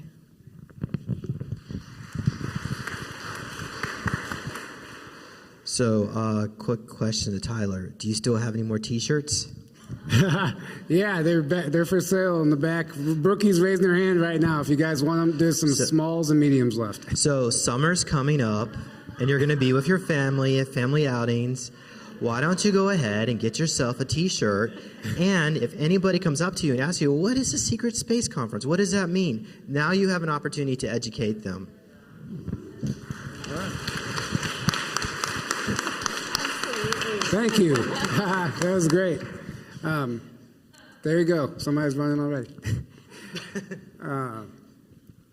So I'm going to answer this also. We're talking about the information, but we all need to make sure that we all do a clearing and clear our energy field after this, because we have just taken on so much. We're not around this much energy ever. All these people, all this vibration. there were times when I first got here where I had to leave the room because my body didn't know how to react to being around so much energy. And it's not all good. There's some negative stuff around, and people feel it. So I think before we all go home, or as soon as we get home, maybe I'll even do a little clearing tonight as soon as we're done with the panel for everybody. But energetically is the most important thing before the information. Before you even think about integrating the information, we got to make sure we're cleared and we're not bringing anything home with us. So that's what I would say to that one.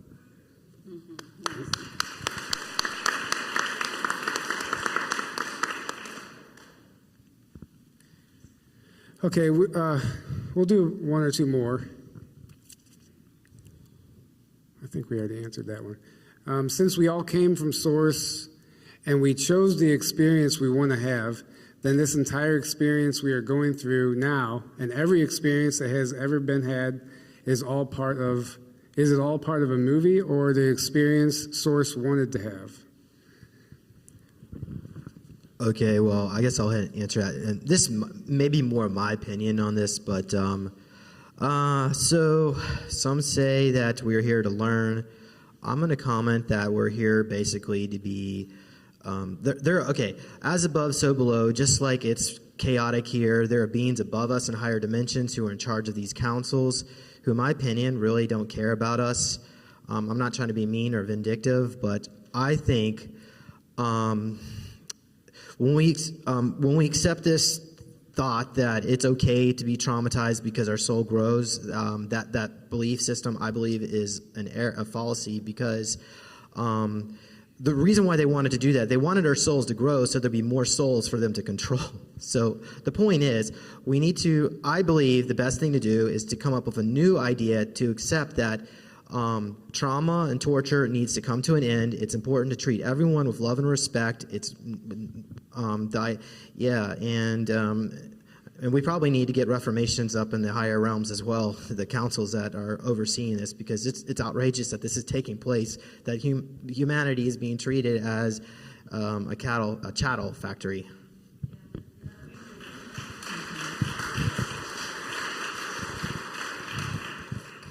Speaking strictly, I guess, from an ecumenical standpoint, I would say that you do have Source that is trying to have all of these experiences, I think. And it's happening through us. As we return eventually to Source, we're actually bringing back all of our emotions, our thoughts, our history, everything that is us. We're bringing it back to that collective intelligence and saying, this is what we went through here. And as that happens, it collectively learns.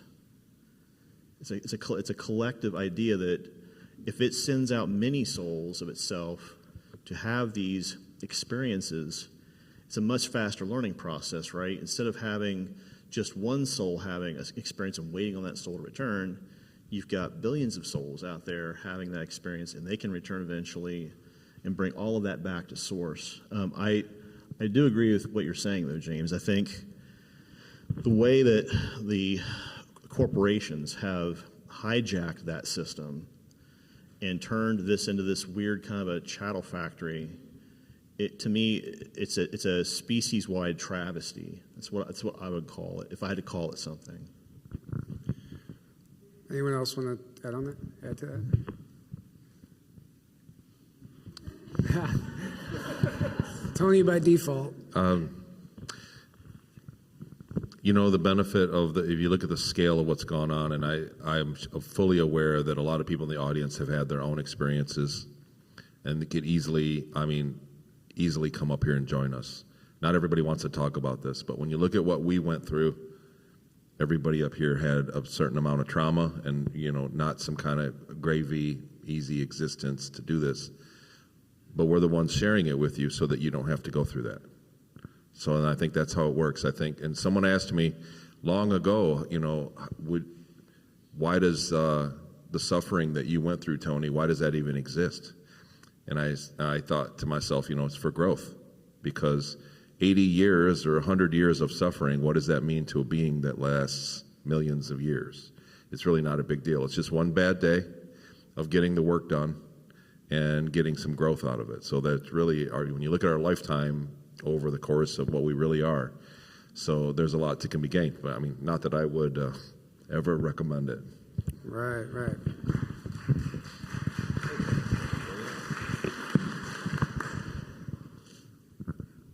Oh, should I say something profound? I thought you were already, saying- when I talked about this earlier, I talked it to death at the beginning. Like, I signed up for everything that happened to me. And it's about, when you talk about source, the expression of higher intelligence, experiencing contrast, polarity, and its resolution.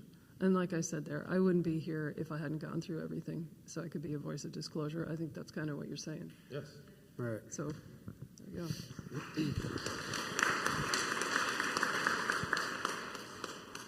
And you just said, like, everybody in the audience has, I actually forgot what you said, but how many, you made a good point. How many people, I know a lot of people have left, how many people have been on our show and shared their story and their information? I know there's a handful here. 1, 2, 3, 4, 5, 6, 7, 8, 9, 10, 11. Barry, you don't count. 13, 14. So there are at least 15 people here who could all be on the stage, and then literally every one of you guys could be. I know that everyone has a story to tell, and I don't even know why I brought that up, but I just think I think it's amazing. Like, this is, you guys have been through a lot, and but we're all the same. That was part of the whole idea of this conference, as far as no VIP tickets and not putting anybody on a pedestal anymore. We're just trying to break that programming, and literally everyone else could be up here.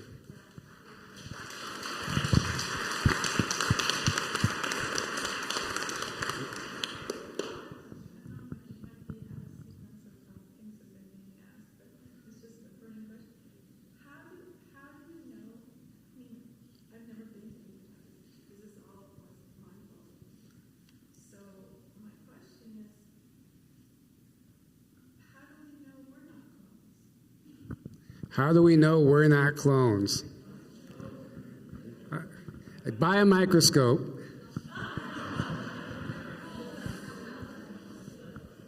I think I mentioned this during our talk Monday, I think, right? Yeah.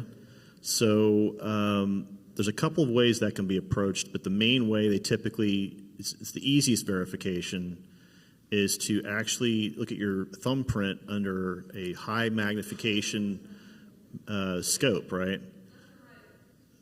Both. They're both usually marked. But the idea is that biometric marker is usually put in place so that if and when something happens, the people who are in the know, and you kind of mentioned this, I think Daryl even kind of mentioned this too, this idea there are people down here in the know, they're in the programs, they know what's going on. If they ever were to see an actual biometrically marked clone show up as a dead body, people start raising questions. So it's treated differently. It's treated differently by the medical establishment. It's treated differently by the law enforcement folks. And they're all in on this. I mean, at some level, they're in on it, whether they admit it or not. So there is No, there's corporations that actually sell them. Monarch actually sells some of these clones to high-end people in Hollywood. So, for example, you will see members of certain corporations who walk around in a clone of certain movie stars, certain TV stars.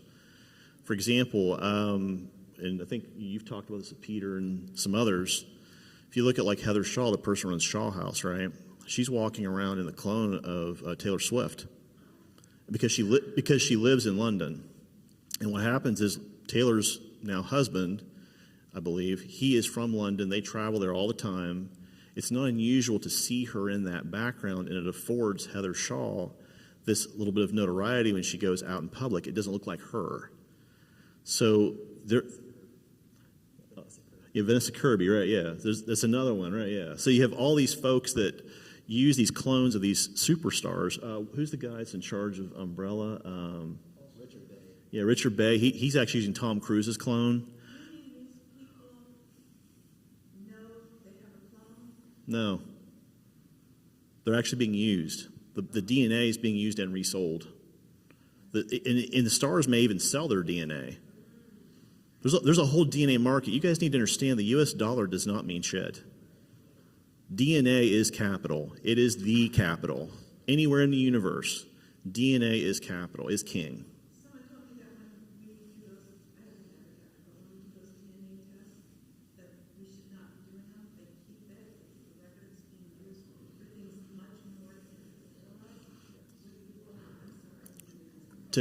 To answer that question really direct and quickly, the reason I would agree with that sentiment for one simple fact, because when you see what happens, for example, look at what happened with GEDmatch here over the last 5 years, right? How many of you guys know what GEDmatch is? The genetic family matching service, right?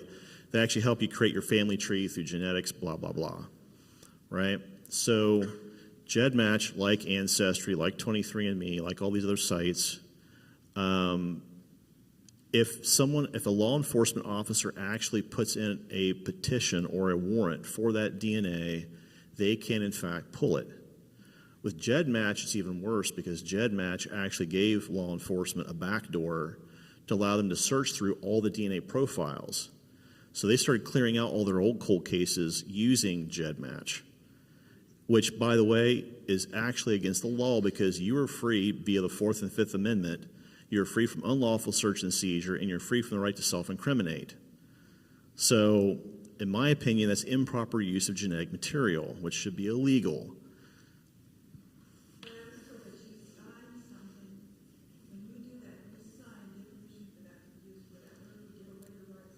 There is no, let me be very, very clear about this. There is no legal agreement you can sign that supersedes the Constitution of the United States. Period.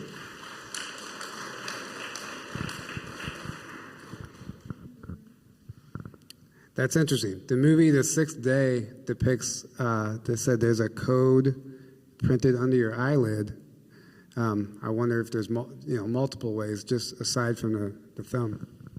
There's also a film called Gattaca, in which they would analyze a little tiny bit drop of DNA around the crime scene. They would analyze it. Another movie you should also see is called Island, where they would clone actors, and the clones actually try to escape the island. But apparently, actually, Johan, you said this, but the scene in there where they were cutting open the sack, pulling the clones out, were apparently is very accurate looking, if you want to get an idea, some soft disclosure.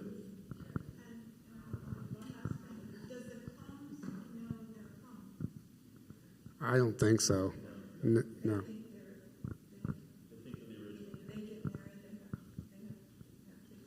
Yeah, she said, does a clone know that they're a clone? And no, I definitely don't think so. Man, there's so many movies on cloning. The Boys from Brazil, it's an old one. George Green came on Project Camelot, and he said that movie's direct disclosure of a clone program that was taking place right after World War II. They were trying to clone Hitler, and they were taking these kids to an island. And I mean, that movie's insane, but and he said that they break down the cloning process in that movie. And this is old cloning. I'm sure it's so far advanced by now, but they literally tell you the step-by-step process on how to clone a human in that movie. And according to George Green, he said that's exactly how they do it, and they just told you in that movie. It's all out there. But if you don't realize that movie is actually a disclosure, you might not find it that interesting. But if you look at it with different eyes, which I'm sure that's how we all watch movies now. So any last words from you guys before we wrap this up tonight? So we got a question this evening about how people can stop what's going on here, because I know a lot of you have actually asked this question. And for those of you who feel like you are not in the programs, I know some of you feel like you're so helpless, like, oh my gosh, I don't know what to do about this. I know some of you have formed groups on social media or just groups organically off social media, but I think a lot of us have given you ideas. Even if there's meditation groups and energetically you are sending that love and light to different locations, because even if we don't know specifics as where the DUMs may be, where these children are or whatever, we kind of do know where some of them are, but if we don't know where all of them are, you still can send that love and light even around the globe, encapsulating the globe. So there are ways that you can still help even if you feel like you can't, you can.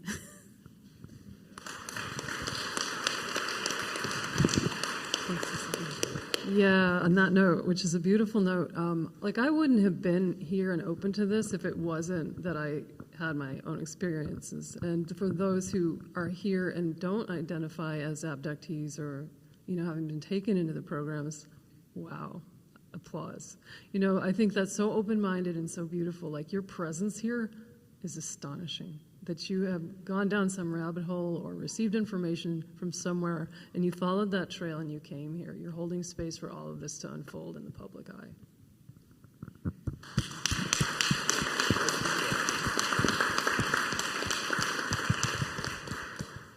Anyone else? Well, go ahead, Tony. I just thank you. I mean, I'm overwhelmed, and I'm so happy to be up here with you guys. Thank you for all this. I've known a lot of people in this room for a long time, but never met in person, and I'm just tickled to death, and I'm so honored to be here. Thank you so much. Thank you. Hey, I was going to say the same thing. Thank all of you. Thank you. Did Robert tell you to say that? I'm sorry. I had to. No, thank you guys. This has been absolutely amazing.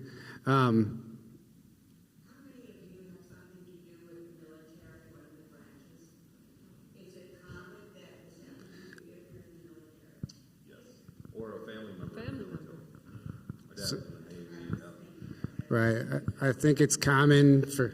I was in the Navy, yes. The military generates the DNA database that shows you're applicable to these programs. So people that have it in their family, it doesn't have to be a direct military member. It can be a relative, and, you're on the radar. But, yeah, there's a military common thread. Yeah, as Daryl mentioned, like I'm United States Marine Corps. So, there are some of us, I'd say a big chunk of your Corps officers in some of these programs are definitely military. Some of them switch over from Terran military to program military. And then you've got folks, as Daryl mentioned, where he's conscripted. There's some folks who are like Tony, who brought in as slaves. Some people like me who get brought in as enlisted and become officers. So, there's a lot of different ways they approach this. But if you have a military background, they already know you're mentally pliable enough to be trained. You already have the structure, the regiment, all the stuff's there. The what they call the stew is already cooking, as it were. And I don't think you have to have a military background either. I definitely don't. Like Jackie, experimental programs and stuff, it's all possible. I think to even wrap your head around how many programs are actually out there, I don't think you can comprehend it. So thank you, guys. This has been absolutely amazing. Thank all of you guys.